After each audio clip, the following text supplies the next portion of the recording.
அன்பார்ந்த சகோதர சகோதரிகளே, இந்த வேளையிலே இந்த இடத்திலே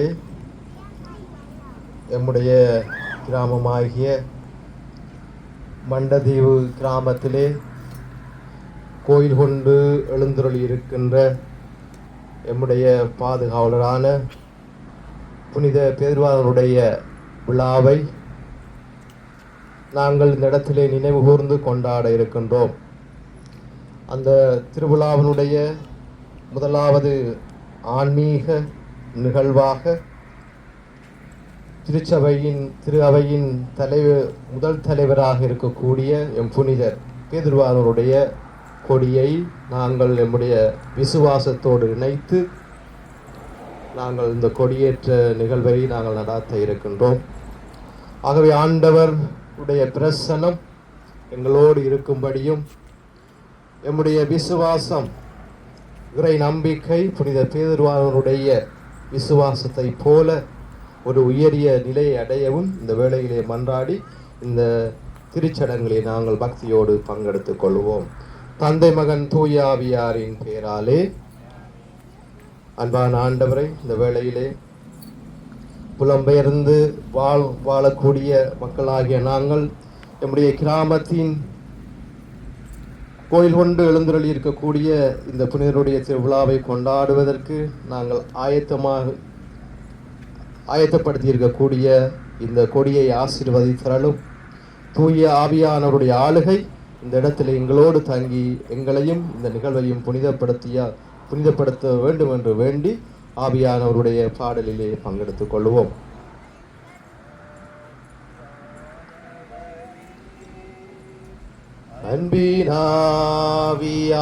அன்பினாவியானவரே, இப்போவாரும் இறங்கி வாரும் எங்கள் மத்தியிலே.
இப்போவாரும் இறங்கி வாரும் எங்கள் மத்தியிலே.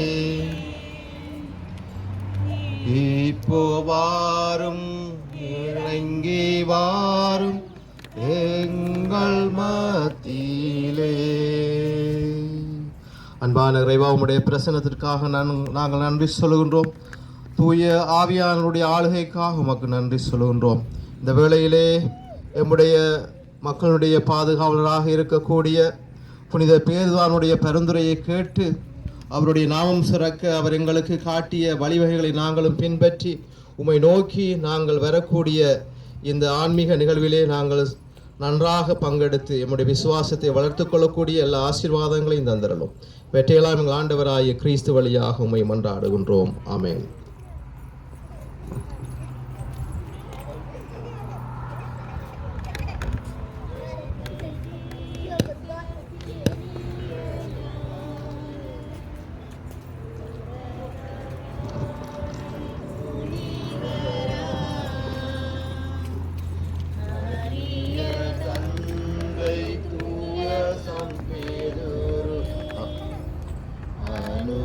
அனுதினமும்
ஓடுங்கள்.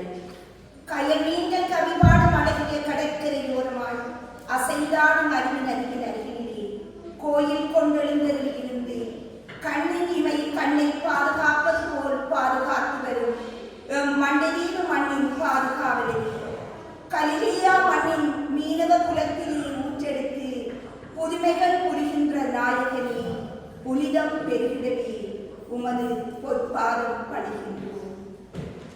கதிரவன் தன் பொற்கதிர்களால் முத்தமிடுகின்ற இந்த ரம்மியமான நேரத்திலே இயேசுவின் இனிய சீடரான புனித பேதுருவானவரின் திருநாள் திருப்பலியை நிறைவேற்றி ஆசீர் வழங்க வந்திருக்கும் வணக்கத்திற்குரிய அருள் தந்தைக்கும் பக்தி பற்றுடன் எம் ஊர் பாதுகாவலருக்கு விழா எடுத்து இறைவனை மகிமைப்படுத்த வந்திருக்கும் அன்பு உறவுகளே, உங்கள் அனைவருக்கும் புனித பேதுருவானவரின் நாமத்தினால் திருநாள் சோதனம் கூறி வருக வருக என வரவேற்கின்றோம். எங்கள் இயேசுகிறான் எங்கள் பாதுகாவலரான புனித ராயப்பரை திருச்சபையின் முதல் தலையாளியாக தெரிந்தெடுத்து, ராயப்பா நீ பாறையாக இருக்கின்றாய், இதன் மேல் திருச்சபையை கட்டு, இதன் மேல் நரகத்தின் வாசல்கள் அதை மேற்கொள்ளாது, என் மந்தைகளை வழி நடத்தி என்னும் அதிகாரத்தை அவரிடம் கொடுத்து மோட்ச திறவுகோலையும் கொடுத்தார். புனித ராயப்பர் வாழ்ந்த காலத்திலும் திருச்சபையை உடைக்க பல சதி திட்டங்கள் போட்டு கலவரங்கள் செய்தனர். திருச்சபையை உருவாக்கியது இயேசுதான். அத்துடன் அன்றைய திருச்சபை தலைவர்கள் செய்த தியாகத்தினால் இன்றும் திருச்சபை உடையாமல் நிமிர்ந்திருக்கின்றது. இத்தலைவர்களில் எம் பாதுகாவலரான புனித ராயப்பரும் ஒருவர் ஆகும். இறுதியாக புனித பேதுருவானவரை சிலுவையில் அறைந்த போதும் என் தலைவரான இயேசுபிரானை அறைந்தது போல் அறைய வேண்டாம், என்னை தலைகீழாக சிலுவையில் அறையுங்கள் என்று கூறி இயேசுபிரானின் மகிமையை தன் மகிமையாக்காமல் அவர் வேறு விதமாக தனது துன்பத்தை ஏற்று இறை விசுவாசத்திற்காக தன் உயிரை துறந்தார். இவ்வாறாக புனித பேதுருவானவரின் வாழ்வும் செயற்பாடுகளும் அவர் திருச்சபைக்கு ஆற்றிய பணிகளும் வியக்கத்தக்கவை.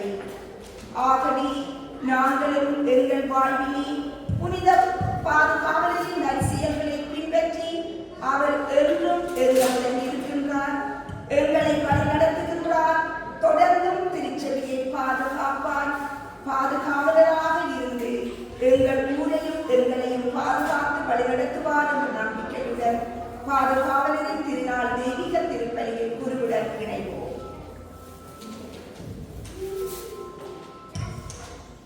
சீமோன் இராயப்பரிடம் ஆண்டவர் கூறினார், உன் விசுவாசம் தவறாதபடி உனக்காக மன்றாடினேன், நீ திருந்தியபின் உன் சகோதரரை உறுதிப்படுத்து.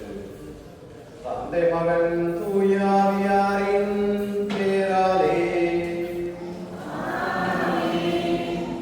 ஆண்டவராகிய இயேசு கிறிஸ்துவின் அருளும் கடவுளின் அன்பும் தூய ஆவியாருடைய நட்புறவும் உங்கள் அனைவரோடும் இருப்பதாக.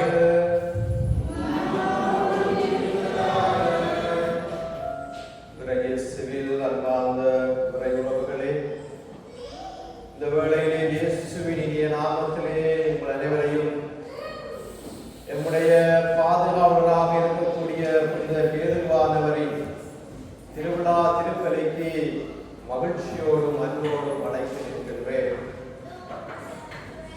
அவருடைய வாழ்வின் மாதிரிகளை நம்முடைய வாழ்வாக்கி நாமும் நம்முடைய வாழ்விலே அவை போல நம்முடைய மனிதத்திலும் புனிதத்திலும் இறைபணி செய்து என்றோ ஒரு நாள் புனித பேதுருவானவரை போல புனிதருடைய தோழமையில் நாமும் பங்கு கொள்வோம் என்ற அந்த உறுதிப்பாட்டோடும் நம்பிக்கையோடும் இந்த திருப்பலியை நாம் அனைவரும் இணைந்து கொள்வோம்.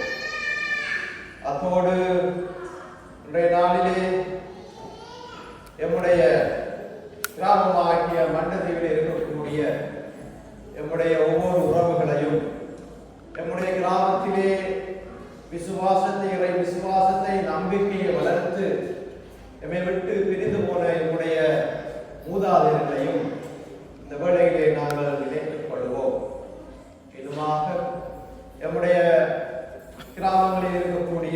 எங்களுடைய ஒவ்வொரு குடும்பங்களையும் இணைத்து தூய பேதுருவானவர் இந்த திருப்பலியின் மூலமாக எங்களுக்காக பரிந்துரைத்து தேவையான ஆசீர்வாதங்களை பெற்றுத் தருவார் என்ற நம்பிக்கையோடு இப்பணியிலே நாங்கள் இணைவோம்.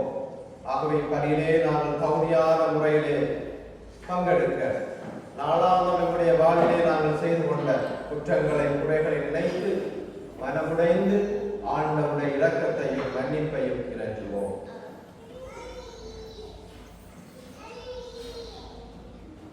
எல்லாம் வல்ல இறைவனிடம்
எல்லாம் வல்ல தந்தையே, அப்போஸ்தலரான புனித ராயப்பரின் விசுவாச அறிக்கை என்னும் பாறை மீது உமது திருச்சபையை கட்டினீரே. இந்த தலைமை பணிக்காகவும் அது தொடர்ந்து எங்களுடைய நிலவுவதற்காகவும் உமக்கு நன்றி செலுத்துகின்றோம். எந்நிலையிலும் தொடராதபடி எங்கள் விசுவாசம் மென்மேலும் உறுதியடையவும் எப்பொழுதும் குறையாதபடி எங்கள் ஒருமைப்பாடு வளர்ந்து உயரவும் உமது அருட்காவல் எங்களுக்கு என்றென்றும் தந்தரல. உம்மோடு தூய ஆவியானவரின் ஒன்றிப்பில் இறைவனாய் என்றென்றும் வாழ்ந்து ஆட்சி செய்கின்ற எங்கள் ஆண்டவரும் திருக்குமாரனுமாகிய கிறிஸ்து வழியாக உம்மை மன்றாடுகின்றோம்.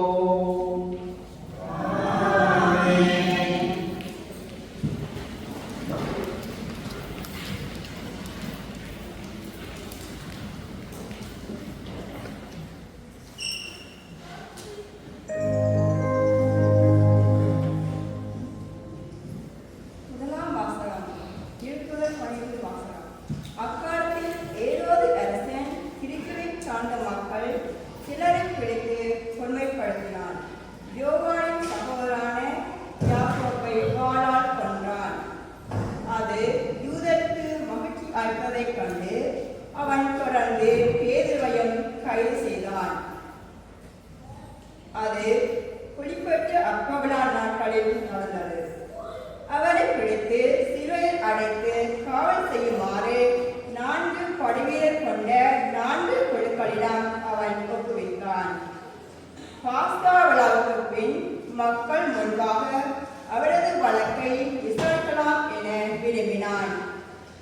பேதுரு இவ்வாறு சிறையில் காவலில் வைக்கப்பட்டிருந்த போது திருச்சபை அவருக்காக கடவுளிடம் உருக்கமாக வேண்டியது. ஏரோது அவரது வழக்கை கேட்பதற்கு முந்தின இரவில் பேதுரு படைவீரர் இருவருக்கு இடையே 2 சங்கிலிகளால் கட்டப்பட்டு தூங்கிக் கொண்டிருந்தார்.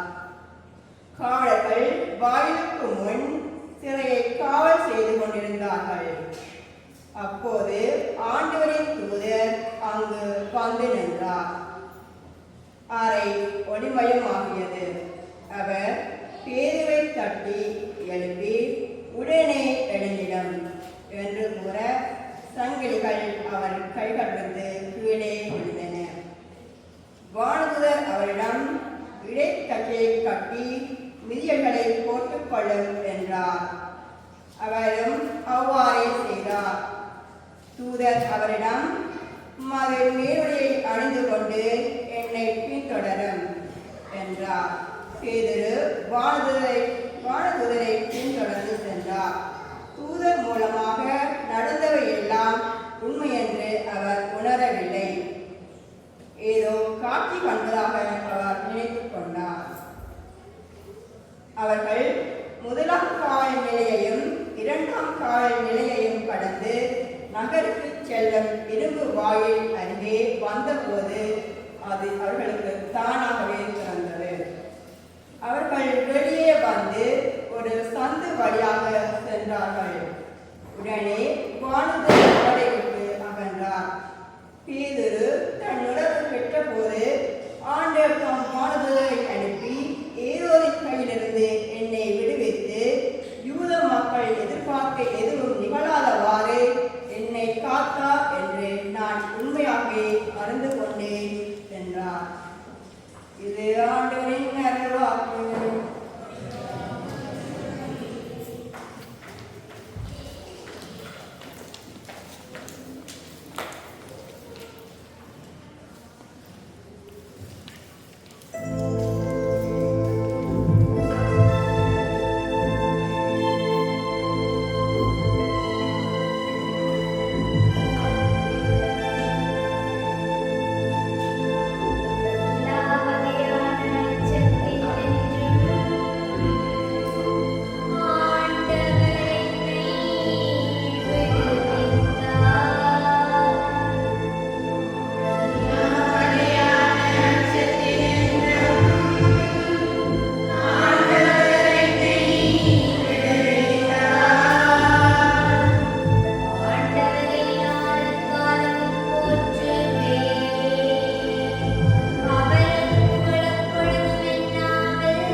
ஈடுபட்டேன். என் ஓட்டத்தை முடித்துவிட்டேன். விசுவாசத்தை காத்துக் கொண்டேன். இனி எனக்கென வைக்கப்பட்டிருப்பது நேரிய வாழ்வுக்கான வெற்றி வாகையே. அதை இறுதி நாளில் ஆண்டவர் எனக்கு தருவார். நீதியான அந்த நபர் எனக்கு மட்டுமல்ல, அவர் தோன்றுவார் என விரும்பி காத்திருக்கும் அனைவருக்கும் தருவார்.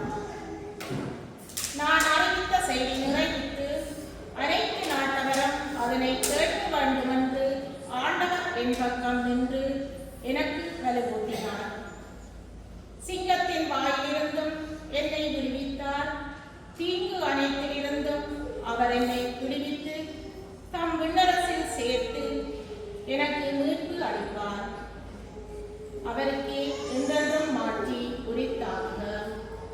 இது ஆண்டவர் வழங்கும் அருள்வாக்கு.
இன்னும் சிறிது காலத்தில் நீங்கள் என்னை காண மாட்டீர்கள், மீண்டும் சிறிது காலத்தில் என்னை காண்பீர்கள் என்கிறார் ஆண்டவர். அல்லேலூயா.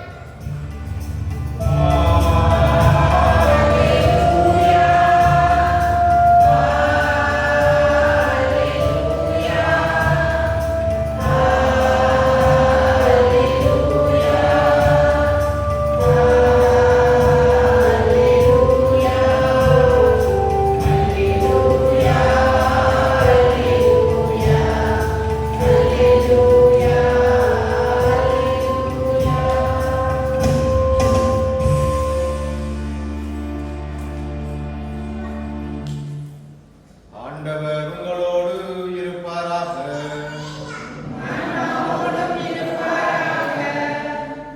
தூய மத்தேயு எழுதிய பரிசுத்த நற்செய்தியிலிருந்து வாசகம்.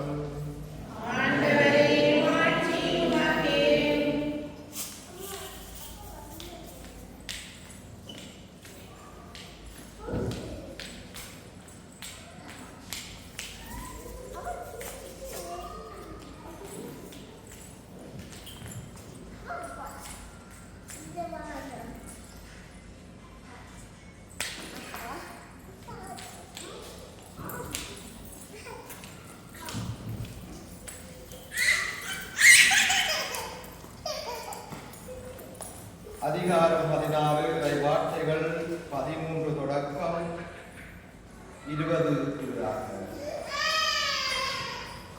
இயேசு பிலிப்பு செசாரியா பகுதிக்கு சென்றார். அவர் தம் சீடரை நோக்கி, மானிட மகன் யார் என்று மக்கள் சொல்கிறார்கள் என்று கேட்டார். அதற்கு அவர்கள், சிலர் திருமுழுக்கு யோவான் எனவும், வேறு சிலர் எலியா எனவும், மற்றும் சிலர் எரேமியா அல்லது பிற இறைவாக்கினருள் ஒருவர் என்றும் சொல்கின்றனர் என்றார்கள். ஆனால் நீங்கள் நான் யார் என சொல்கிறீர்கள் என்று அவர் கேட்டார். சீமோன் பேதுரு மறுமொழியாக, நீர் மெசியா, வாழும் கடவுளின் மகன் என்று உரைத்தார். அதற்கு இயேசு, யோனாவின் மகனான சீமோனே, நீ பேறு பெற்றவர். ஏனெனில் எந்த மனிதனும் இதை உனக்கு வெளிப்படுத்தவில்லை, மாறாக விண்ணகத்தில் உள்ள என் தந்தையை வெளிப்படுத்தியுள்ளார். எனவே நான் உனக்கு கூறுகிறேன், உன் பெயர் பேதுரு. இந்த பாறையின் மேல் என் திருச்சபையை கட்டுவேன். பாதாளத்தின் வாயில்கள் அதன் மேல் வெற்றி கொள்ளா. விண்ணரசின் திறவுகோல்களை நான் உன்னிடம் தருவேன். மண்ணுலகில் நீ தடை செய்வது விண்ணுலகிலும் தடை செய்யப்படும். மண்ணுலகில் நீ அனுமதிப்பது விண்ணுலகிலும் அனுமதிக்கப்படும் என்றார். பின்னர் தாம் மெசியா என்பதை எவரிடம் சொல்ல வேண்டாம் என்று இயேசு சீடரிடம் கண்டிப்பாய் கூறினார். இது கிறிஸ்து வழங்கும் நற்செய்தி.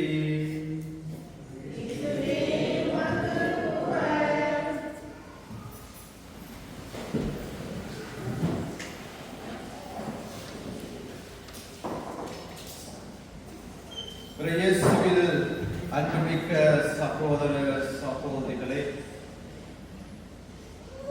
இந்த நாளிலே மங்களகரமாக மதியம் 12 மணியை தாண்டிய பின்பு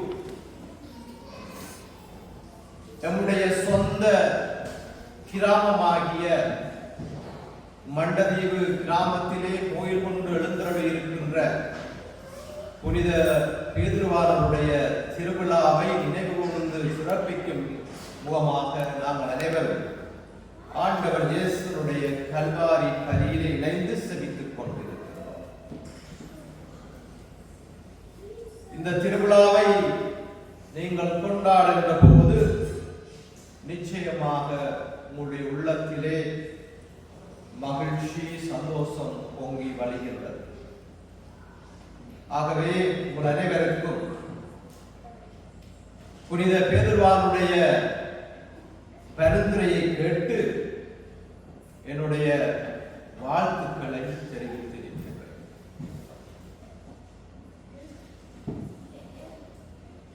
உங்களுடைய கிராமத்தை நீங்கள் நினைத்து பாருங்கள். இலங்கை வரைபடத்திலே யாழ் மாவட்டம் தலை என்று சொல்வார். இந்த யாழ் மாவட்டத்திலே தான் அதிகமான தீவுகள் இருக்கு. உங்களுக்கு தெரியும், நான் நினைக்கிறேன் இங்கே இருக்கக்கூடிய கனடாவிலே பிறந்து வளர்ந்த பிள்ளைகளுக்கு சில வேளை தெரியாமல் இருக்கலாம். அங்கே யாழ் மாவட்டத்திலே உங்களுடைய பகுதியிலே மண்டலியிலே பிறந்தவர்களுக்கு அந்த தீவுகளை பற்றி நீங்கள் அறிந்திருக்கிறீர்கள். நைனாதீவு, குங்குடுதீவு, நெடுந்தீவு, காக்கை தீவு, நாகதீவு, இப்படியெல்லாம் தீவுகள் இருக்கின்றன. ஆனால் பாருங்கள், உங்களுடைய கிராமம் அழைக்கப்படுகின்றது மண்டை தீவு. ஒரு அபிப்பிராயத்திற்காக நான் சொல்லுகிறேன். அப்ப இலங்கை வரைபடத்திலே தலையாக இருக்கக்கூடிய மாவட்டம் யாழ் மாவட்டம். அந்த மாவட்டத்தினுடைய அந்த உச்சந்தலையிலே பல தீவுகள் இருக்கின்றது. அந்த தீவுகளிலே ஒரு தீவு இருக்கின்றது, அதுதான் மண்டை தீவு. மண்டை என்றால் தலை இல்லையா? அப்படித்தான் மண்டை என்றால் தலை. அப்ப இலங்கையிலே தலையாய் இருக்கக்கூடிய கிராமத்து மக்கள் தான் நீங்கள். தலை என்று சொன்னால் ஒரு கெத்து தான். ஒரு நடிகரை சொல்லுவாங்க தலை, அந்த தலையை நான் சொல்லுவேன். ஆகவே இவ்வாறு அந்த நாட்டிலே தலையாகிய இருக்கக்கூடிய அந்த மண்டை தீவிலே கிராமத்திலே வளர்ந்திருக்கக்கூடிய நீங்கள் ஒரு கெத்தானவர்கள் தான். திறமைசாலிகள் தான், வீரம் நிறைந்தவர்கள் தான். ஏனென்று சொன்னால் திருச்சபையினுடைய தலைவராக 12 சீடர்கள் இருக்கின்ற போது தலைமைச் சீடனாக ஆண்டவர் இயேசு யாரை தெரிந்து கொண்டார் என்று சொன்னால் பேதுருவைத்தான் தெரிந்து கொண்டார். இன்றைக்கு வாசிக்கப்பட்ட நற்செய்தியில கூட அழகாக சொல்லப்படுகிறது. நீ இன்றிலிருந்து பேதுரு என்று அழைக்கப்படுவாய். பேதுரு என்றால் அரமேயிக் மொழியில், இயேசு பேசிய மொழியில் பாறை, ராக் என்று அர்த்தப்படும். ஆகவே உங்களுடைய வாழ்வு ஸ்ட்ராங்கான உறுதியான வாழ்வு, அந்த கிராமத்து மக்களுடைய வாழ்வு உறுதியான வாழ்வு. எதிலே உறுதியான வாழ்வு? விசுவாசத்திலே, இறை நம்பிக்கையிலே உறுதியான வாழ்வு. அதனால்தான் இலங்கை தீவிலே மண்டதீவு என்று அழைக்கப்படக்கூடிய தலையாக இருக்கக்கூடிய அந்த தீவிலே திருச்சபையின் தலைவராக இருக்கக்கூடிய பேதுருவானவர் அங்கே கோயில் அமைக்கிறார். உங்களுடைய மூதாதையர்கள், உங்களுடைய தாத்தாவுடைய தாத்தா அவர்கள் அவ்வாறு வாழ்ந்திருப்பார்கள். ஆகவே உங்களுடைய கிராமத்திற்கு திருச்சபைகளுடைய தலைவராக இருக்கக்கூடிய பேதுருவானுடைய கோயில் தான் அமைய வேண்டும் என்று அவர்கள் இருந்திருப்பார்கள். அதிலே அந்த விசுவாசத்திலே அவர்கள் வளர்ந்திருப்பார்கள். ஆக இங்கே இருக்கக்கூடிய இந்த கிராமத்தைச் சேர்ந்த நீங்கள் அனைவரும் தலைதான். இன்னுமாக ஒரு அபிப்பிராயத்திற்கு நான் சொல்லுகிறேன். உங்கள் கிராமத்தை பற்றி உங்களுடைய உள்ளத்திலே இப்போது கொண்டு வார. உங்களுடைய கிராமம் ஒரு நெய்தல் இல்லம், கடலை சார்ந்த இடம், ஒரு மருதம், வயலை சார்ந்த இடம். அந்த கிராமத்திலே அதிகமாக இருக்கக்கூடியவர்கள் நிச்சயமாக நான் நினைக்கின்றேன் மீன்பிடி தொழிலை செய்யக்கூடிய மீனவர்களாகத்தான் இருந்திருக்க முடியும். அது மாத்திரமல்லாமல் வயல்களில் வேலை செய்யக்கூடிய விவசாயிகளாக இருந்திருக்க முடியும். எங்களுடைய மூதாதை நீங்கள் உங்களுடைய கிராமத்திலே சிறுபராயத்தில் இருந்து எந்தெந்த வயசுல இங்க வந்திருப்பீங்க எனக்கு தெரியாது சொல்லுங்க. சிறுபராயத்தில் இருந்து அந்த மண்டதீவு மண்ணிலே அந்த கடல் காற்றை நீங்கள் சுவாசித்திருப்பீர்கள். கடலையும் அந்த கடற்கரையும் மோதுகின்ற அந்த கும்மியடி சத்தத்தை நீங்கள் கேட்டிருப்பீர்கள். உங்கள் கிராமத்திலே இரவிலே பனவோலையும் தென்னோலையும் காற்றுக்கு சிணுங்குகின்ற அந்த சிணுக்கத்தை கேட்டிருப்பீர்கள். உங்கள் கிராமத்திலே நீங்கள் அதிகாலையிலே பல வடலைக்குள் இருந்து கூவுகின்ற குயிலின் ஓசையை கேட்டிருப்பீர்கள். பக்கத்து வீட்டிலே கருவாடும் கத்திரிக்காயும் வரையாற்றுகின்ற போது அந்த வாசத்தை உணர்ந்திருப்பீர்கள். இதுதான் எங்களுடைய கிராமத்திலே நாங்கள் சிறு பராயம் முதல் வாலிப பராயம் முதல் நாங்கள் வாழ்ந்த வாழ்க்கை சூழலாக இருந்திருக்க முடியும். அதே வேளையிலே எங்களுடைய வாழ்வு உயர வேண்டும் என்று கல்வியிலே நீங்கள் உயர்ந்திருப்பீர்கள். இவ்வாறான ஒரு வாழ்க்கை சூழலுக்குள்ளும் இயற்கை சூழலுக்குள் வாழ்ந்த மக்கள் தான் நாங்கள். நான் நேற்றைய நாளிலே மண்டதீவு வெப்சைட் அதை நோண்டுகின்ற போது அதிலே ஒரு வீடியோ வருகிறது. கிட்டத்தட்ட 10 அருட்தந்தையர்கள் அந்த மண்ணிலே சரியான எண்ணிக்கை தெரியாது சொல்லுங்க. 10 அருட்தந்தையர்கள் அந்த மண்ணிலே இருந்து உருவாகி இருக்கிறார். 10க்கு மேற்பட்ட 10க்கு மேற்பட்ட கன்னியர்கள் அருட்கன்னியர்கள் அந்த மண்ணிலே இருந்து உருவாகி இருக்கிறார்.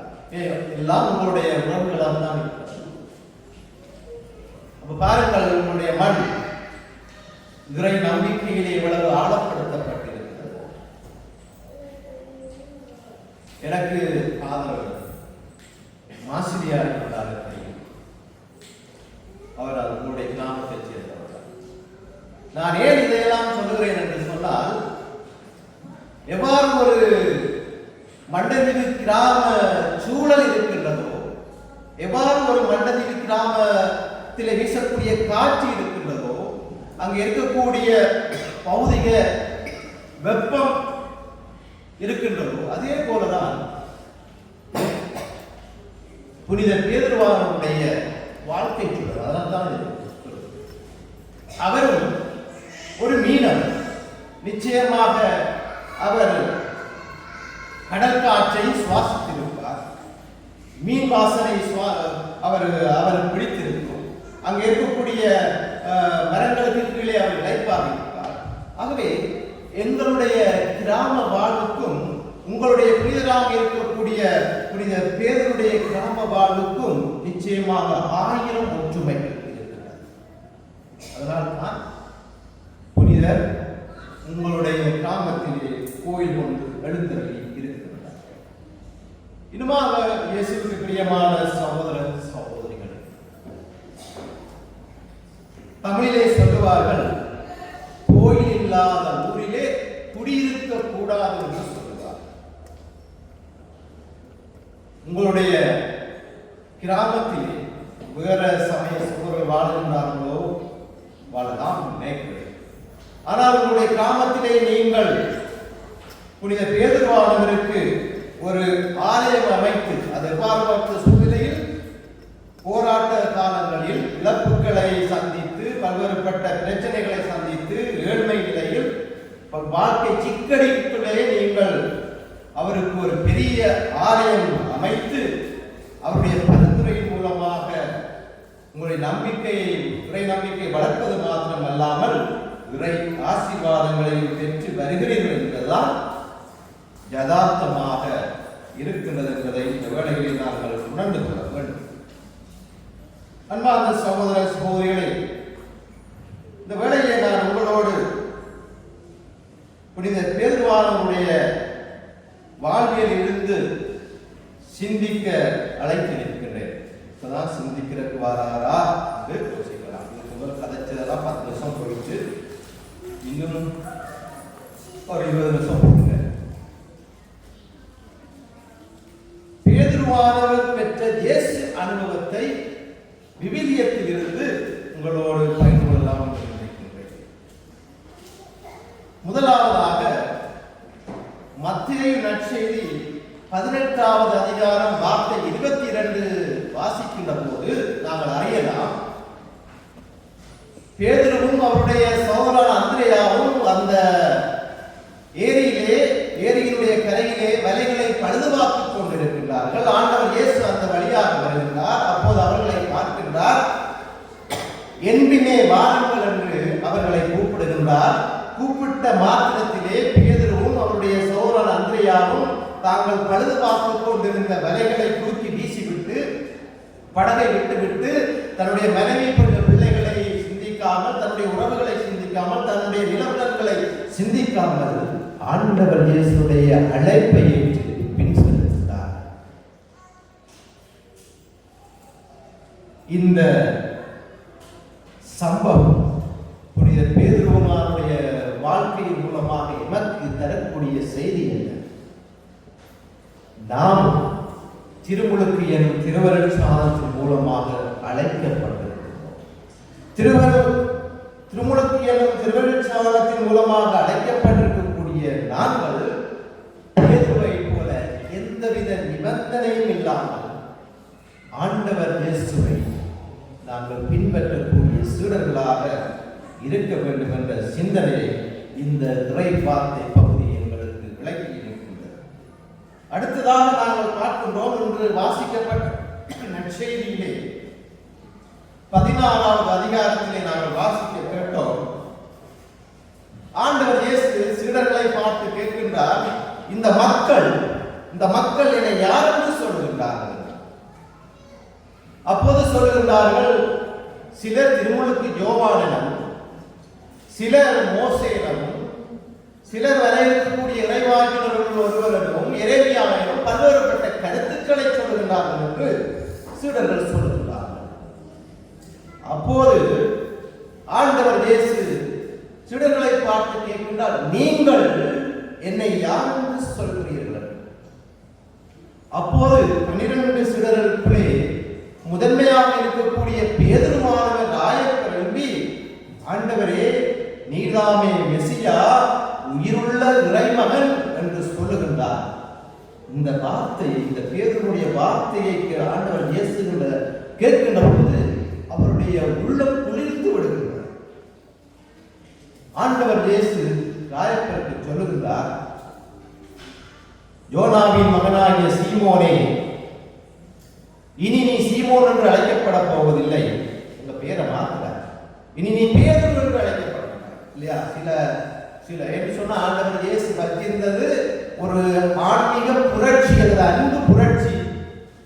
சீடர்கள் அங்கத்தவர்கள் ஒரு இயக்கத்துல சேர்கின்ற போது நம்ம இயற்பெயரை மாற்றி போடுவாங்க, நமக்கு தெரிஞ்சது. அதே போல இதனுடைய இயற்பெயர் சீமோன். இந்த இயற்பெயர் மாற்றி அவருக்கு பேதுரு என்று பெயர் வைக்கின்றார். பேதுரு என்றால் பாறை என்று சொல்லப்படுகின்றது. அங்கே அவருக்கு மோட்ச வாசலின் திறவுகோலை கொடுப்பதாகவும் நற்செய்தி சொல்லுகின்றது. சகோதரர்களே, நாங்களும் எங்களுடைய நாளாந்த வாழ்வில் ஆண்டவர் இயேசுவை மெசியாவாக மெய்ப்பிக்கிற போது எமக்கான மோட்ச வாசல் திறக்கப்படும் என்ற சிந்தனையை இந்த நற்செய்தி பகுதி எமக்கு தூண்டுகின்றது. அடுத்ததாக நாங்கள் பார்க்கின்றோம் யோவான் நற்செய்தி 6வது அதிகாரம் வார்த்தை 68 இருந்து நாங்கள் வாசிக்கின்ற போது ஆண்டவர் இயேசு சீடர்களுக்கு சொல்லுகின்றார், நான் என்னுடைய உடலை உங்களுக்கு வாழ்வளிக்கக்கூடிய உடலாகவும் என்னுடைய இரத்தத்தை வாழ்வளிக்கக்கூடிய உயிரளிக்கக்கூடிய பணமாகவும் தரப்போகின்றேன். நான் உங்களுக்கு என்னை முழுமையாக நான் தரப்போகின்றேன். அத்தோடு நான் பாடுகள் பட்டு இறக்கப் போகின்ற ஒரு சம்பவத்தை இந்த யோவான் நற்செய்தி 6வது அதிகாரத்திலே பல்வேறுபட்ட சீடர்களுக்கு அவர்கள் சொல்லுகின்ற போது இவர் எப்படி நமக்கு இந்த அவருடைய இறைச்சியை தர முடியும், ரத்தத்தை தர முடியும் என்று வாக்குவாதப்பட்டவர்களாக அதிலே அவர்கள் முணுமுணுத்துக் கொண்டு சில பேர் ஆண்டவர் இயேசுவை விட்டு போய்விடுகிறார். இந்த 12 பேர் மாத்திரம்தான் ஆண்டவர் இயேசுவோடு இருக்கிறார். அப்போது ஆண்டவர் இயேசு எல்லோரும் அவரை விட்டு போக இந்த 12 பேரை பார்த்து கேட்கின்றார், நீங்களுமா என்னை விட்டு போக போகிறீர்கள்? அப்படி என்று கவலையோடு ஆண்டவர் இயேசு அவர்களை பார்த்து கேட்கின்ற போது பேதுருவானவர் உடனடியாக சொல்கிறார், ஆண்டவரே, நாங்கள் எங்கே வாழ்வதற்கு வார்த்தை உம்மிடம்தானே உள்ளது. அன்பான சகோதர சகோதரிகளே, இந்த நேரம் பசிக்கின்ற நேரம் தான். இருந்தாலும் என்னுடைய பசி உணவாக இருக்கக்கூடியது ஆண்டவர் இயேசுனுடைய வார்த்தை. ஆண்டவரே, நாங்கள் எங்கே போவோம்? வாழ்வளிக்கக்கூடிய வார்த்தை உம்மிடம்தானே உள்ளது என்று பேதுருவானவர் ஆண்டவர் இயேசுடைய வார்த்தையை நம்பியவராக ஏற்றுக்கொண்டவராக அந்த வார்த்தையே என்னுடைய வாழ்வென்று அறிக்கையிடுவதை நாங்கள் பார்க்கிறோம். ஆகவே உங்களுடைய புனிதராக இருக்கக்கூடிய பேதுருவானவர் நாளிலே உங்களுக்கும் எனக்கும் சொல்லித்தரக்கூடிய வாழ்வியல் செய்தி என்று சொன்னால், நாங்கள் எந்த அளவுக்கு இறை வார்த்தையை எங்களுடைய வாழ்வாகிறோம். நம்முடைய வீடுகளிலே நாங்கள் வாழ்கின்ற வாழ்விடங்களிலே விவிலியம் வாசிக்கப்படுகின்றதா? விவிலியத்துக்குரிய மரியாதை கொடுக்கப்படுகின்றதா? நம்முடைய பிள்ளைகள் விவிலியத்தை நாடுகின்றார்களா? நாங்கள் சிந்திக்க வேண்டும். பேதுருவானவர் சொன்னார், வாழ்வதன் வார்த்தை உங்களத்தாலே உள்ளது. நாங்கள் சில வேளை நம்முடைய ஒவ்வொரு ஒரு நாள்ல 24 மணித்தியாலத்துல கிட்டத்தட்ட 12 மணித்தியாலம் கையடக்க தொலைபேசியிலே நாங்கள் செலவிடலாம். நம்முடைய நேரங்கள் கிட்டத்தட்ட எந்த அளவுக்கு ஆண்டவர் இயேசுவின் வார்த்தையை நாங்கள் வாசிக்கின்றோம், அதை தியானிக்கின்றோம், அதிலே எங்களை ஈடுபடுத்துகின்றோம் என்ற சிந்தனையை தான் பேதுருவானவர் நாளிலே நமக்கு வாழ்வியல் இருந்து எங்களுக்கு கற்பித்து வருகின்றார். இன்னுமாக நாங்கள் பார்க்கின்றோம் மத்தேயு புத்தகம் 17வது அதிகாரத்திலே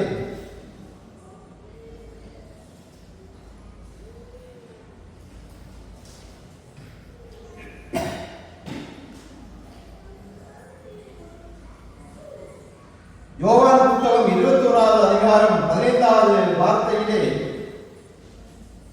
ஆண்டவர் இயேசு சொல்லுகின்றார்,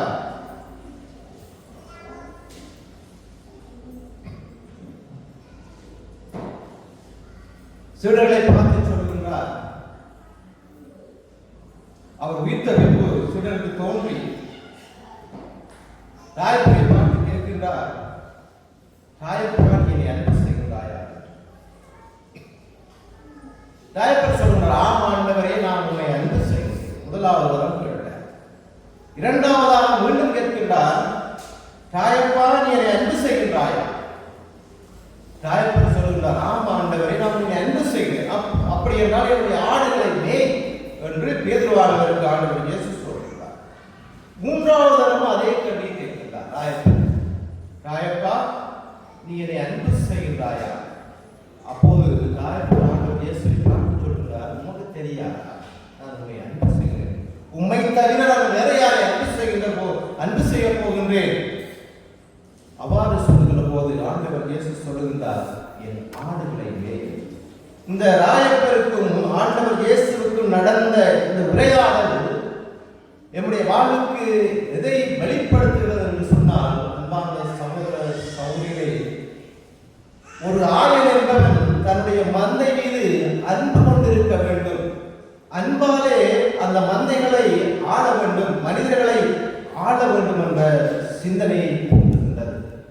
ஆகவே இன்று நம்முடைய குடும்பங்களிலும் நம்முடைய சமூகங்களிலும் அன்பு இழந்த மனிதர்கள் அநாதைகளாக்கப்பட்டு இருப்பதை நாங்கள் அறிகின்றோம். ஆகவே ராயப்பர் நாளிலே எங்களுக்கு சொல்லித்தரக்கூடிய இன்னொரு பாடம், நாங்கள் அன்பின் மனிதர்களாக வாழ வேண்டும் என்ற சிந்தனையை கொண்டுள்ளார். மத்தேயு நற்செய்தி 17வது அதிகாரத்தை நாங்கள் வாசிக்கின்ற போது, தபோர் மலையிலே ஆண்டவர் இயேசுவும் அவருடைய சீடர்களும் போகிறார்கள். அப்போது ஆண்டவர் இயேசு திடீரென உருமாற்றம் அடைகின்றார். அப்போது ராயப்பர் அங்கே ஆண்டவர் இயேசு உருமாற்றம் அடைந்த போது அங்கே மோசையோடும் எலியாவோடும் உரையாடுகின்றார். ராயப்பர் போய் சொல்லுகின்றார், ஆண்டவரே, நாம் இந்த மலையிலிருந்து இறங்கி போக தேவையில்லை, இங்கே உமக்கொன்றும் எலியாவுக்கொன்றும் மோசை கொன்றும் கூடாது அமைத்து நாங்கள் இங்கேயே தங்கி விடுவோம் என்று ஆண்டவர் இயேசுவை பார்த்து ராயப்பர் சொல்லுகிற போது, வானம் தொடர்ந்து தூய ஆவியானவர் இறங்கி, இவரே என் அன்பார்ந்தவர், இவர் சொல்லுவதை நீங்கள் கேளுங்கள் என்று சொல்லப்படுகின்றது மத்தேயு புத்தகம் 17வது அதிகாரத்திலே. அப்போது அங்கே நிகழக்கூடிய சம்பவம் என்னவென்று சொன்னால், எதிர்வானவருக்கு ஆண்டவர் இயேசுடைய அந்த உயிர்ப்பை வெளிப்படுத்தக்கூடிய அல்லது மறுவாழ்வை வெளிப்படுத்தக்கூடிய ஒரு செய்தி அங்கே கிடைக்கின்றது. அதற்கு சாட்சியமாக அங்கே பேதுருவானவர் அங்கே வெளிப்படுகின்றார். பிரியமான சகோதர சகோதரி, உயிர்ப்பின் சாட்சிகளாக, உயிர்த்த ஆண்டவரின் சாட்சிகளாக நாங்கள் என்றும் இருக்க வேண்டும் என்பதை இந்த சம்பவத்தின் மூலமாக பேதுருவானவர் எங்களுக்கு விளக்கி இருக்கின்றார். இன்னுமாக நாங்கள் வாசிக்கின்றோம், மத்தேயு புத்தகம் 18வது அதிகாரம் வார்த்தை 21 இருந்து நாங்கள் வாசிக்கின்ற போது ஒரு சம்பவம், அழகான சம்பவம் என்று சொல்றோம். அங்கே மக்கள் கூட்டமாக இருக்கின்றார்கள். இயேசு போதித்துக் கொண்டிருக்கின்றார். பேதுரு போய் ஆண்டவர் இயேசுவை பார்த்து கேட்கின்றார், ஆண்டவரே, என் சகோதரன், வாழ்க்கைக்கு முக்கியமான ஒரு செய்தி, என் சகோதரன் எனக்கு எதிராக நடந்து கொண்டான் என்று சொன்னால் நான் அவரை எத்தனை தடவை மன்னிக்க வேண்டும் என்று கேட்கின்றார். பேதுரு அந்த கேள்வியை கேட்கிறார், நான் எத்தனை தடவை நான் மன்னிக்க வேண்டும்? இது அவருக்காக கேட்கல, அங்கே இருக்கக்கூடிய மக்களுக்காக கேட்கிறார். அப்போது ஆண்டவர் இயேசு சொல்கின்றார், 7 தடவை இல்லை, 70 தடவை என்று விவிலியம் சொல்லுகின்றது. அப்படி என்று சொன்னால் அங்கே இருக்கக்கூடிய மக்கள் மன்னிப்பின் மகத்துவத்தை புரிந்து கொள்ள வேண்டும், அறிந்து கொள்ள வேண்டும். அவர்கள் மன்னிக்கக்கூடிய மனநிலை படைத்த மக்களாக இருக்க வேண்டும் என்ற ஒரு நிலையை உணர்த்துவதற்காக அங்கே பேதுருவானவர் தன்னுடைய நிலையை அங்கே வெளிப்படுத்துகின்றார். ஆகவே சகோதர சகோதரர்களே, எம்முடைய பாதுகாவலராக இருக்கக்கூடிய பேதுருவானவர் மன்னிப்பின் மகிந்தன்.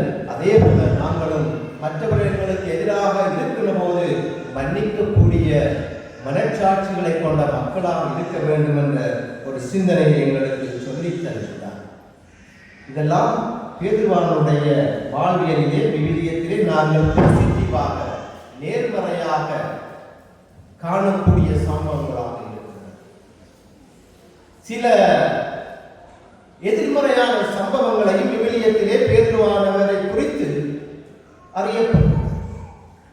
ஆண்டவர் இயேசு, நான் எருசலேமுக்கு போய் சாக வேண்டும் என்று சீடர்களுக்கு சொல்லுகிற போது பேதுருவானவர் சொல்ல, இல்லை, நான் உங்களை விடமாட்டேன், நீங்க எருசலேமுக்கு போய் சாகக்கூடாது என்று பேதுருவானவர் இயேசுவை பார்த்து சொல்லுகிற போது இயேசுவார் சாத்தானே அண்ணாங்க நீ அண்ணாங்க சொல்லுகிறார்.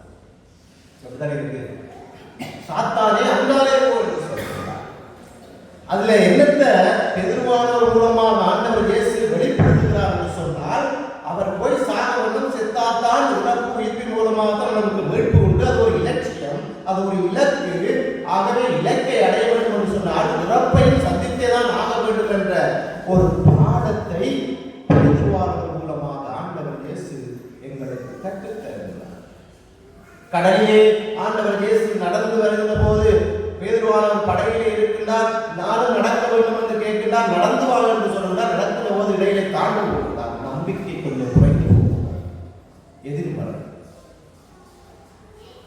நான் சாவதற்கு முன்பு நீ என்னை 3 முறை மறுதலிப்பாய் என்று ஆண்டவர் இயேசு பேதுருவானவரை பார்த்து சொல்கிறார். மறுதலித்தார். அதற்கு பிறகு வருத்தப்பட்டார், மன்னித்தார்.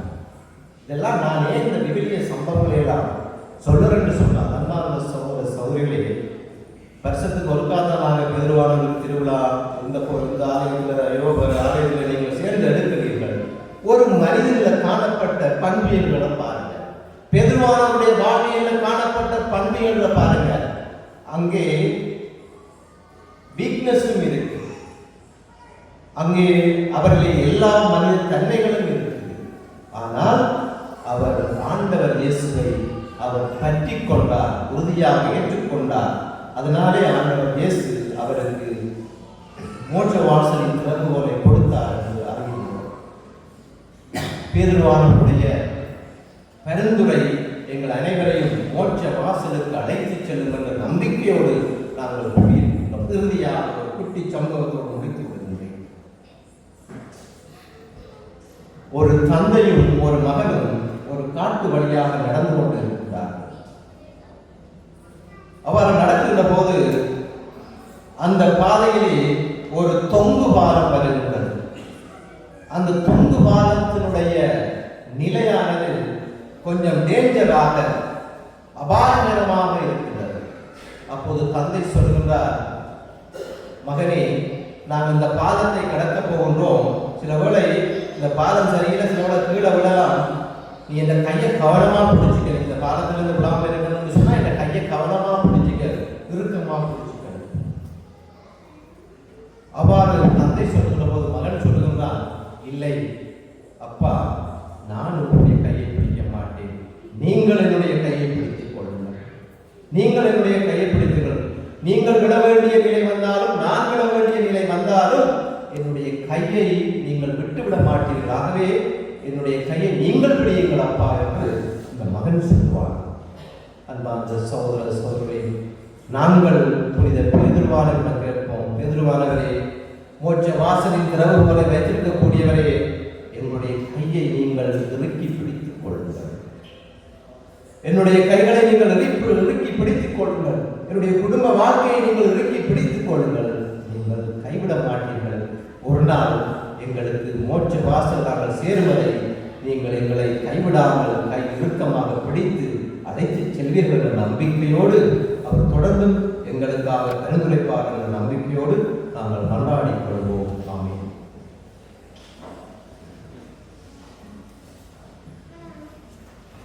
அனைவரும் எழுந்து நின்று என்னுடைய விசுவாசத்தை அறிவிக்கிறோம்.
அதே நம்பிக்கை உணர்வோடு நம்முடைய பாதுகாவலாகிய பேருவாளர் எதற்காக கருந்துரைப்பார், நம்முடைய தேவைகளுக்காக கருந்துரைப்பார் என்ற நம்பிக்கையோடு நம்முடைய மன்றாட்டுகளை இறை பாதம் ஒப்புக் கொடுத்து ஜெபிப்போம்.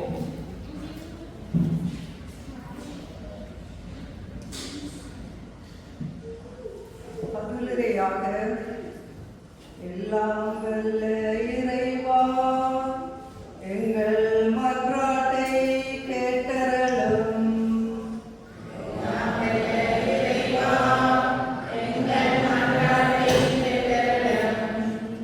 அன்பின் நிறைவா, பங்கின் பாதுகாவலராம் புனித ராயப்பருக்கு விழாவெடுக்கும் இவ்வேளையில் இங்கு கூடி நிற்கும் மக்கள் யாவரையும் ஆசீர்வதித்து பாதுகாத்து வழி நடத்தியருள வேண்டும் என்று இறைவா உம்மை மன்றாடுகின்றோம்.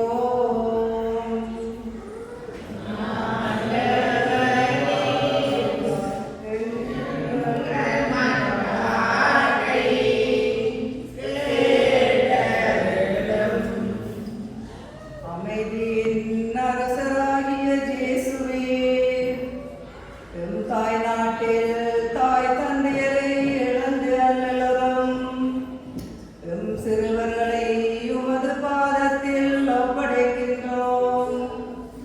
இச்சிறுவர்களின் தேவைகளையும் எதிர்காலத்தையும் நீர் அறிவீர்.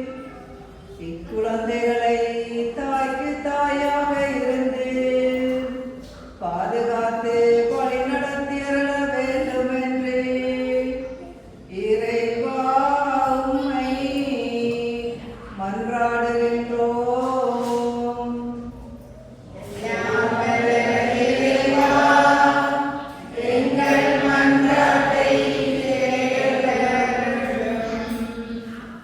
நானே வழியும் வாழ்வும் உண்மையும் என்று கூறிய இயேசுவே, எமது மனித பலவீனங்களினால் இழைத்த குற்றங்களுக்காக உம்மிடத்தில் மன்னிப்பு கேட்கும் இவ்வேளையில் நாங்கள் நீர் காட்டிய வழியில் வாழ்ந்து உண்மையுள்ள கிறிஸ்தவர்களாக வாழ வரமருள வேண்டும் என்று இறைவா உம்மை மன்றாடுகின்றோம்.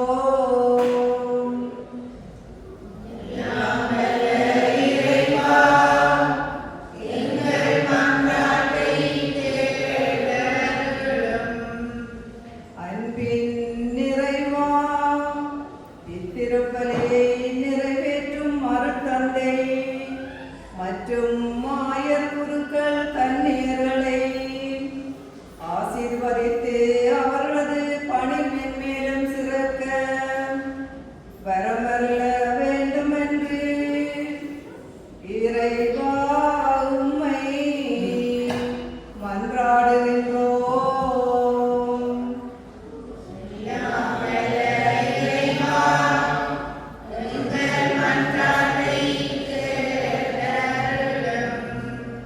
அன்பின் நிறைவா, இவ்வுலக வாழ்வில் இருந்து விடுதலை பெற்று உமதண்டை வந்து சேர்ந்த எமது உற்றார் உறவினர்கள் இவ்வுலகில் வாழ்ந்த காலத்தில் அறிந்தும் அறியாமலும் செய்த தவறுகளை மன்னித்து உமது வான்வீட்டில் சேர்த்தருள வேண்டும் என்று இறைவா உம்மை மன்றாடுகின்றோம்.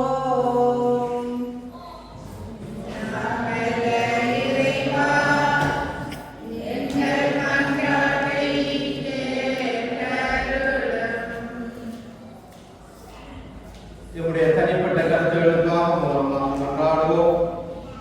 அத்தோடு இன்றைய நாளிலே தன்னுடைய 10வது பிறந்த நாளை கொண்டாடி இறைவனுக்கு நன்றி சொல்லுகின்ற எலிசா என்ற சிறுமிக்காகவும் அவருடைய பெற்றோருக்காகவும் மன்றாடுவோம். இன்னுமாக உடல்நல குறைவினாலே பாதிக்கப்பட்டிருக்கக்கூடிய தந்தை ரெக்ஸ் அவர்களுடைய உடல் நலத்திற்காகவும் மன்றாடிக் கொள்வோம். நம்முடைய நாட்டிலே இருக்கக்கூடிய நம்முடைய உறவுகளையும் நம்முடைய உடன்பிறப்புகளையும் நம்முடைய பெற்றோரையும் நாங்கள் நினைத்துக் கொள்வோம். புனித பேதுருவானவர் தன்னுடைய விசுவாசம் நிறைந்த வல்லமை நிறைந்த கருத்துரை மூலமாக எங்களை வழிநடத்தி நம்முடைய வாழ்வுக்கான உரை ஆசீர்வாதத்தை பெற்றுத் தருவார்கள் நம்பிக்கையோடு கொண்டாடும். இவற்றையெல்லாம் எங்கள் ஆண்டவராய கிறிஸ்து வழியாக உங்களை கொண்டாடுகிறோம்.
இதயம் நிறைந்த காணிக்கை தந்தோம் ஏற்றாய் இறைவாய் திருவாய் இதயம் நிறைந்த காணிக்கை தந்தோம் ஏற்றாய் இறைவாய் திருவாய்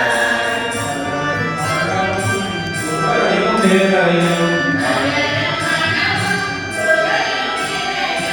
எடுத்து வந்தோம் அர்ப்பணம் தந்தோம் இதயம் நிறைந்த காணிக்கை தந்தோம் ஏற்றாய் இறைவாய் திருவாய் இதயம் நிறைந்த காணிக்கை தந்தோம் ஏற்றாய் இறைவாய் திருவாய். சகோதர சகோதரிகளே, நாம் அனைவரும் ஒப்புக் கொடுக்கும் இப்பலி எல்லாம் வல்ல இறைவனுக்கு ஏற்றதாம்படி செவியுங்கள்.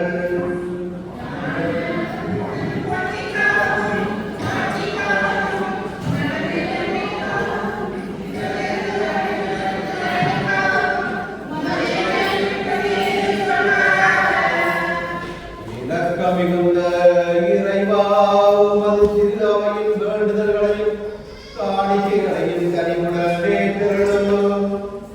தலைமையாயலாம் ராயப்பரின் போதனையா திருச்சபை முழுமையான விசுவாசத்தில் நிலைத்திருந்து பணியாற்றி இறையரசின் முழுமையான மலர்ச்சியை காண்பதாக எங்கள் ஆண்டவராகிய கிறிஸ்து வழியாக உம்மை மன்றாடுகின்றோம்.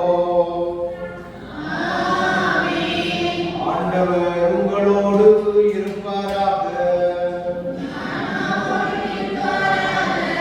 இதயங்களை மேலே எழுப்புங்கள். இறைவனாகிய ஆண்டவருக்கு நன்றி கூறுவோம். ஆண்டவரே, தூயவரான தந்தையே, என்றும் வாழும் எல்லாம் வல்ல இறைவா, எங்கள் ஆண்டவராகிய கிறிஸ்து வழியாக எந்நாளும் எவ்விடத்திலும் நாங்கள் உமக்கு நன்றி செலுத்துவது மெய்யாகவே தகுதியும் நீதியுமாகும். எங்கள் கடமையும் மீட்புக்குரிய செயலுமாகும். ஏனெனிலும் புனிதர் தருமிய தகு விசுவாச சாட்சியத்தால் உமது திருச்சபை என்று புதிய ஆற்றல் பெற்று வளமடைகின்றது. இவ்வாறு எங்கள் மீது நீர் கொண்டிருக்கும் பரிவன்மை தெளிவாக காட்டுகின்றேன். மேலும் எங்கள் மீட்பின் மறைபொருளை நாங்கள் நிறைவேற்றுவதில் அப்புனிதர்களின் மாண்புமிக்க எடுத்துக்காட்டால் தூண்ட பெற்று அவர்களது பரிந்துரையால் என்று ஊக்கம் பெறவும் அருளுகின்றேன். ஆகவே இறைவா, வானதூதர் புனிதர் அனைவரோடும் நாங்களும் சேர்ந்து உமது பெருமையை பறைசாற்றி அக்களிப்புடன் சொல்வதாவது:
இவ்வாறு உம்முடைய திருமகனாய் எங்கள் ஆண்டவர் இயேசு கிறிஸ்துவின் உடலும் இரத்தமுமாக எங்களுக்கு இவை மார்பனவாக அவர் படித்தவாறே திருப்பலியை நிறைவேற்றுகின்றோம்.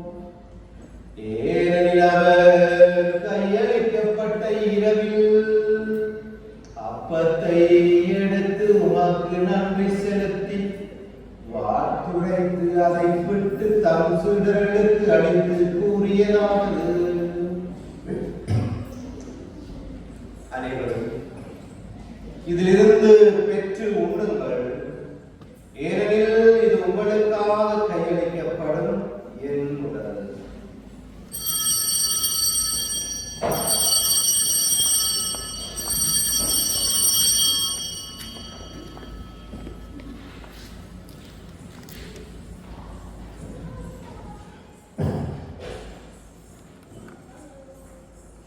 அவ்வண்ணமே உணவருந்திய பின் கிண்ணத்தையும் எடுத்து உமக்கு நன்றி செலுத்தி வாழ்த்துரைத்து தம் சீடர்களுக்கு அளித்து அவர் கூறியதாவது: அனைவரும் இதை வாங்கி பருகுங்கள், ஏனெனில் இது புதிய நிலையான உடன்படிக்கைக்கு உரிய என் இரத்தத்தின் கிண்ணம்.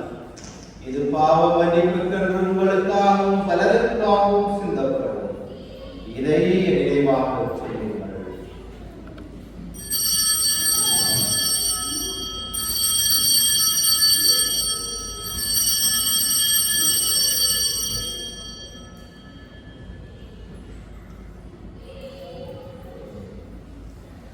இது நம்பிக்கையின் மறைபொருள்.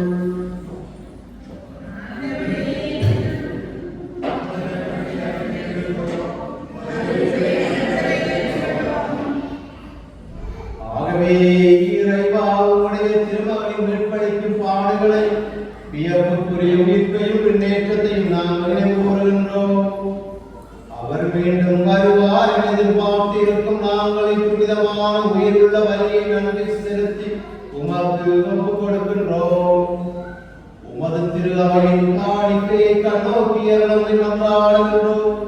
இப்பலியினால் இவ்வுளம் கனிய திருவிழமானி இதை ஏற்றுக்கொண்டு உடைய மகனின் திருவுடல் திருதத்தினால் ஊட்டம் பெறும் நாங்கள் கிறிஸ்துவின் தூய ஆவியால் நிரப்ப பெற்று கிறிஸ்துவுக்குள் ஒரே உடல் ஒரே மனமும் உள்ளவராக விளங்கச் செய்வீராக. இவரே எங்களை மக்களுக்கு காணிக்கையாக்குவாராக. இவ்வாறு நீர் தேர்ந்து கொண்டவர்களோடு சிறப்பாக நினையாய புனிதமிக்க கனிமறியான் அவருடைய கணவராகிய புனித சூசையப்பர் இன்று நாங்கள் விழா கொண்டாடி மகளும் புனித பேதுருவானவர் ஏனைய புனிதர்கள் அனைவரோடும் நாங்கள் விண்ணகத்துக்கு உரிமையாளராகவும் இவர்களின் வேண்டுதலால் நாங்கள் எப்பொழுதும் அது உதவியை கூறுவோம் என உறுதியோடு இருக்கின்றோம். இறைவா, எங்களை உம்மோடு ஒப்புரவாக்கும் இப்பலி உலகிற்கெல்லாம் அமைதியும் மீட்பும் தர வேண்டும் என மன்றாடுகின்றோம். இவ்வுலகில் பயணம் செய்யும் அது திரு அவை உமடியாராகிய எங்கள் திருத்தந்தை பிரான்சிஸ், எங்கள் ஆயர் பிரான்சிஸ்லேயும் ஏனைய ஆயர்கள் திருப்பணியாளர்கள் துறவியர் உமக்கு சொந்தமான மக்கள் ஆகிய அனைவரும் விசுவாசத்திலும் அன்பிலும் உறுதி பெறச் செய்வீராக. நீர் விரும்பியபடியும் திருமுனிக்கின்ற குடும்பங்களின் வேண்டுதலுக்கு கனிவாய் செவிசாய் திரளும். இரக்கமுள்ள தந்தையே, எங்கும் சிதறண்டு இருக்கும் உடைய மக்களை தயவாயுமோடு சேர்த்துக் கொள்ளும். என்னுடைய கிராமத்தில் இருந்து மறைவேற்பட்ட மனுஷர்களால் இறந்து போன நம்முடைய உறவுகள், நம்முடைய பெற்றோர்கள், நம்மை விட்டு பிரிந்து சென்ற ஒவ்வொரு இறையடியாரை நேசித்துக் கொள்வோம். இறந்து போகிற எங்கள் சகோதர சகோதரிகளையும் மக்குவதவர்களாய் வாழ்ந்து இவ்வுலகை விட்டு சென்ற அனைவரையும் உமது ஆட்சியில் தயவுடன் ஏற்றலும். நாங்களும் அங்கு வந்து சேர்ந்து அவர்களோடு மது ஆட்சியை கண்டு என்றும் மனிதனை அடைவோம் என நம்பியிருக்கின்றோம். அவர் வழியாகவே நீர் உலகிற்கு எல்லா நன்மைகளையும் வழங்குகின்றேன்.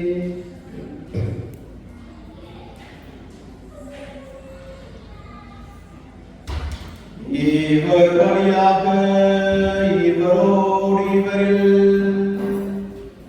எல்லாம் வல்ல இறைவனாகிய தந்தையே,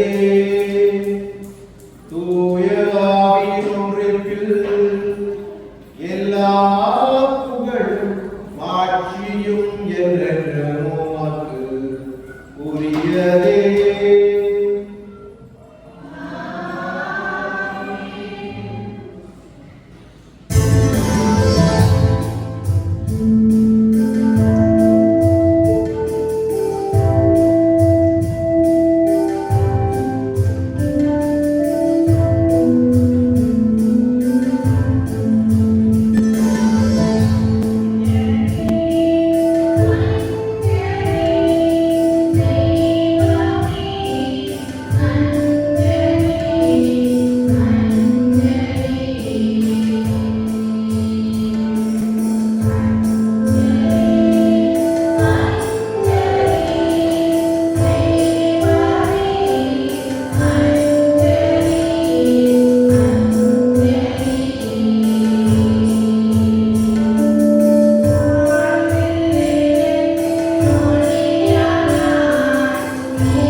ஆண்டவரே, எங்களுக்கு செவிக்க கற்றுத்தார்கள் என்று கேட்டார்கள் என்று விவிலியம் சொல்கிறது. நிச்சயமாக பேருமானவர் ஆண்டவர் இயேசுவை கேட்டிருந்தார், எங்களுக்கு செவிக்க கற்றுத்தார்கள் என்று. அவ்வாறு சிலர்கள் கேட்டபோது ஆண்டவர் இயேசு நம்முடைய வாழ்வின் எல்லா நிலைகளையும் அடக்கிய ஒரு சிவத்தை சொல்லி தந்திருக்கின்றார். ஆகவே அந்த சிவத்தை நாம் அனைவரும் குடும்ப உணர்வோடு சொல்வோம். உன்னுடைய இருக்கிற எங்கள் தந்தையே, உமது பெயர் புனிதமாக்கப்படுவதாக. உமது ஆட்சி வருக. உமது திருவுளம் நிறைவேறுக.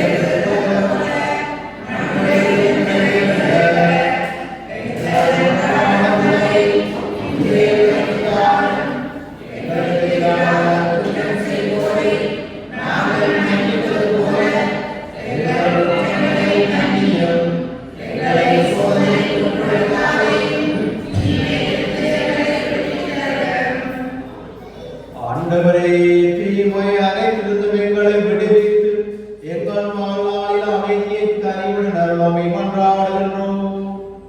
உமது இரக்கத்தின் உதவியால் நாங்கள் பாவத்தில் இருந்து எப்போதும் விடுதலை பெற்று யாதொரு கலக்கமும் நிழலமாயிருப்போமாக. நாங்கள் நம்பியிருக்கும் பேரின்ப வாழ்வையும் மீட்பராகிய இயேசு கிறிஸ்துவின் வருகையையும் மகிழ்ச்சியுடன் எதிர்பார்த்திருக்கின்றோம்.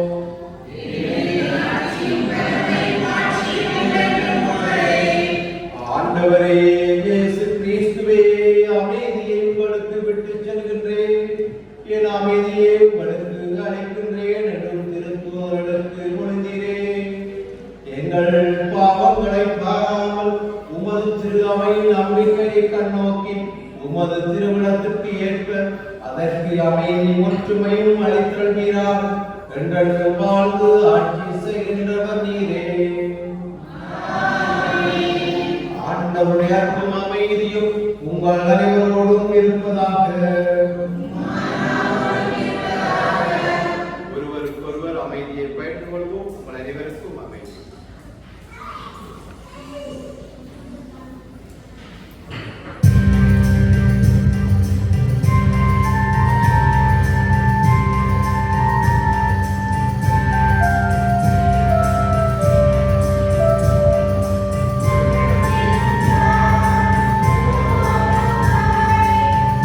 Amen.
இப்பொழுது இரண்டாவது காணிக்கை எடுக்கப்படும். இதில் சேர்க்கப்படும் பணம் மேரிலேஜ் ஃபைல் திருத்த வேலைகளுக்காக அனுப்பி வைக்கப்படும்.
திருப்பலியை முடிந்த பின்பு தொடர்ந்து ஆலயத்தினுடைய வெளிப்புறத்தில் திருச்சிறுவ அவனி இடம்பெறும் என்பதை உங்களுக்கு தெரியப்படுத்துகிறோம். அவனியை தொடர்ந்து பண்டதீவு பங்கு மக்களுடைய பாதுகாவலராக இருக்கக்கூடிய வேறுபாதவரின் திருச்சிறுவ ஆசீர்வாதம் வழங்கப்படும் என்பதையும் உங்களுக்கு தெரியப்படுத்துகிறோம்.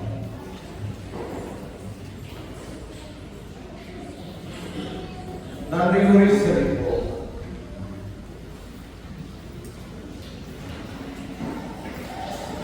எல்லாம் வல்ல இறைவா, எங்கள் ஆண்டவராகிய கிறிஸ்துவின் உடலாலும் இரத்தத்தாலும் எங்களை வளப்படுத்தியுள்ளீர்.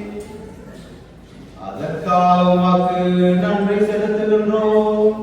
அப்போஸ்தலரான புனித ராயப்பரின் தலைமை பணிக்கு விழா கொண்டாடும் எங்களுக்கு இத்திருடவு ஒற்றுமையையும் நீடித்த உறவையும் விளைவிக்கும் அருட்சாதனமாய் அமைவதாக எங்கள் ஆண்டவராய் கிறிஸ்து வழியாக உம்மை கொண்டாடுகின்றோம். ஆண்டவர் உங்களோடு இருப்பாராக.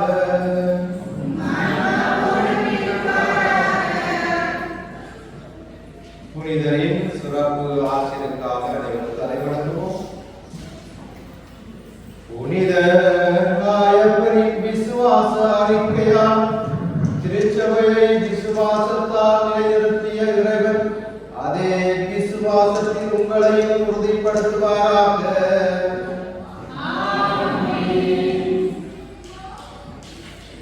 புனித ராயப்பரின் மறையுரையால் உங்களுக்கு போதனை தந்த இறைவன் அவரை பின்பற்றி கிறிஸ்துவிடம் நீங்களும் சகோதர சகோதரி அழைத்து வர உங்களுக்கு தூண்டுதல் அளிப்பாராக. புனித ராயப்பர் சிலுவையால் மறைசாட்சியராகி அடைந்த விண்ணக வாழ்வுக்கு ராயப்பர் தம் தலைமுத்தாலும் உங்களுக்காக பரிந்துரைத்து உங்களையும் அழைத்து செல்வாராக. எல்லாமல்ல இறைவன் தந்தை, மகன்,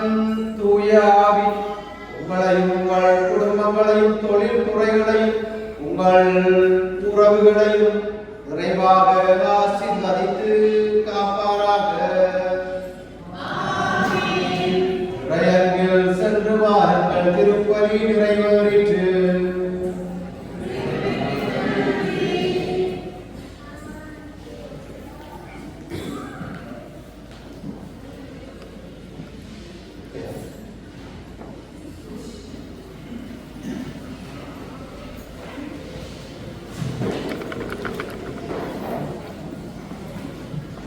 அனைவருக்கும் ஒரு பாதுகாவலாம் இந்த தேர்தல் திருநாள் நல்வாழ்த்துக்கள். ஒரு பாதுகாவலாம் இந்த தேர்தல் திருநாளை கனடா வாழ் பொதுமக்களாகிய நாம் இவ்வேளையில் இன்று நடாத்துவதற்கு வந்தமைத்து நல்ல காலங்களை தந்த எல்லா நல்ல இறைவனுக்கு முதல் நன்றிகள். தொடர்ந்து பாதுகாவலாம் இந்த தேர்தல் திருநாளை திருநாள் திருப்பலியை நிறைவேற்றி எமது கிராமத்தின் வாழ்வியலையும் இறை விசுவாசத்தையும் இறை அழைத்தல்களையும் எமது பாதுகாவலர் இறைமகன் இயேசுவின் கொண்டிருந்த ஆழமான கருத்துகளையும் எமக்கு அழகாக எடுத்து விளக்கி எங்களுக்காக சொந்த அருட்பணியாளர் ஆண்டனி சில்வா அவர்களுக்கும் திருப்பலிக்கான அனைத்து ஒழுங்குகளையும் செய்ததோடு நற்கருணை பணியாளராகவும் பணியாற்றிய ஒரு பங்கைச் சேர்ந்த திரு ரோபர்ட் அண்டன்தாசன் தேவதாசன் அவர்களுக்கும் பீட பணியாளர்களுக்கும் மற்றும் ஒரு முறை பாடுவது இருமுறை சந்திப்பதற்கு சமம் என்பதற்கு அமைவாக திருவழிபாட்டு பாடல்களை பாடி வழிபாட்டினை மென்மேலும் சிறப்பித்த இசை வாக்கிய கலைஞர்களுக்கும் பாடகர் குழாவினருக்கும் நமது நன்றிகள்.